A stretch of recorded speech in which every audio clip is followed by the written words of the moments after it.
আসসালামু আলাইকুম প্রিয় শিক্ষার্থী বন্ধুরা, আপনারা সবাই কেমন আছেন? নিশ্চয়ই ভালো আছেন। আমি আলহামদুলিল্লাহ ভালো আছি। আজকে আমি আপনাদের সাথে আলোচনা করব সুইডেনে আসার আগে আপনি বাংলাদেশ থেকে কী কী কাজ শিখে আসবেন। ১ নম্বর আপনাকে কাজ শিখে আসতে হবে রান্না করার কাজ। এই দেশে সবাই সবার মতো নিজে রান্না করে খায়। এখানে কেউ কাউকে রান্না করে সাহায্য করে না। এখানে বাংলাদেশের মতো কোনো খালা পাওয়া যায় না। এখানে আপনার নিজের যেটা মন চায় সেটা আপনি রান্না করে খেতে পারেন। আর যদি রান্না করে না খেতে পারেন, তো সেক্ষেত্রে আপনি বাইরে কিনে খেতে পারবেন। কিনে খেলে আপনার সেক্ষেত্রে দেখা যায় অনেক টাকা খরচ পড়বে। তাই আমি আপনাদেরকে বলব আপনারা অবশ্যই বাংলাদেশ থেকে রান্না করাটা শিখে আসবেন। রান্না করাটা এই দেশে খুব জরুরি। কারণ আপনি রান্না না করতে পারলে কেউ আপনার রান্নায় সাহায্য করবে না, কেউ আপনার খেয়াল রাখবে না যে আপনি খেয়ে আছেন না খেয়েছেন। ২ নম্বর হলো আপনার রেস্টুরেন্টের কাজ শিখে আসতে হবে। কারণ আপনি এই দেশে অনেক রেস্টুরেন্ট, আপনি যখন রেস্টুরেন্টের বলবেন যে, "ভাই আমি একটা কাজ আমাকে একটা কাজ দেন, আমি একটা কাজ করব।" কিন্তু তখন আপনাকে সে জিজ্ঞেস করবে যে, "ভাই আপনি কি, কি কাজ জানেন? কি, কি কাজের আপনার অভিজ্ঞতা আছে?" যখন আপনি বলতে পারবেন না যে, "ভাই আমার কোনো কাজের অভিজ্ঞতা নাই", সেক্ষেত্রে সে বলবে যে, "ভাই আপনি আমার এখানে কদিন ফ্রি সার্ভিস দেন।" ফ্রি সার্ভিস দেওয়ার পর যদি আপনার তারা ভাল লাগে তাহলে আপনাকে তারা কাজে রাখবে। আদারওয়াইজ আপনাকে তারা কাজে রাখবে না। এদেশে কিছু বাঙালি এবং ইন্ডিয়ান রেস্টুরেন্ট আছে। তারা হয়তো আপনাকে ফ্রি কাজ করার সুযোগ দিবে কয়েকদিনের জন্য। কিন্তু আপনাকে তারা টাকা দিতেও পারে, নাও দিতে পারে।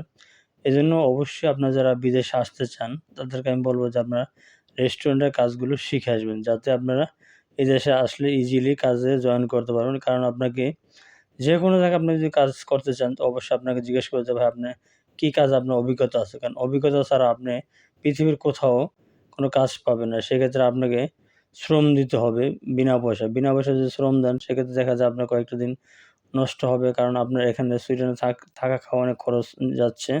কারণ আপনার দিন যাবে ততদিন একদিন গেলে আপনার একদিনের টাকা দিতে হবে রুম ভাড়া এবং থাকা খাওয়া। তার পরবর্তী কাজ হলো আপনার ডেইলি শপিং, স্বপ্ন, মিনা বাজার এইসব যেসব দোকানগুলো আছে, এইসব দোকানগুলোতে আপনি কয়েক মাস কাজ করেন। এসব দোকানে কয়েক মাস কাজ করলে কি হবে?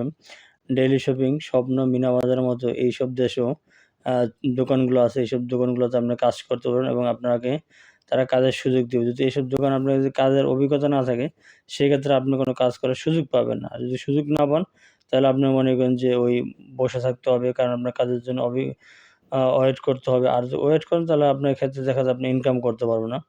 তার পরবর্তীতে কাজ হলো আপনার ফুড পান্ডার কাজ শিখতে হবে। কারণ এইসব দেশে ফুড পান্ডার খুবই চাহিদা আছে। যদি আপনি ফুড পান্ডার কাজ না পারেন, তো সেক্ষেত্রে আপনার মনে করেন যে আপনি যে সাইকেল চালিয়ে কোথাও খাবার ডেলিভারি করতে পারেন। আর যদি খাবার ডেলিভারি না করতে পারেন, সেক্ষেত্রে আপনি কোনো টাকা পাবেন না। এজন্য আপনাকে অবশ্যই ফুড পান্ডার কাজ শিখে আসতে হবে।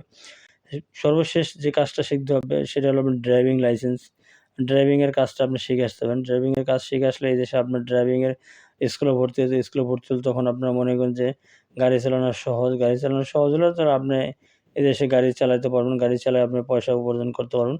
তো আমি বলব যে আপনি এইসব কাজগুলো শিখে আসেন। শিখে আসলে আপনারা এই দেশে মানে ইজিলি চলতে পারবেন। আদারওয়াইজ আপনার জন্য খুবই ডিফিকাল্ট হবে। তো সবাই ভালো থাকবেন। আল্লাহ হাফেজ।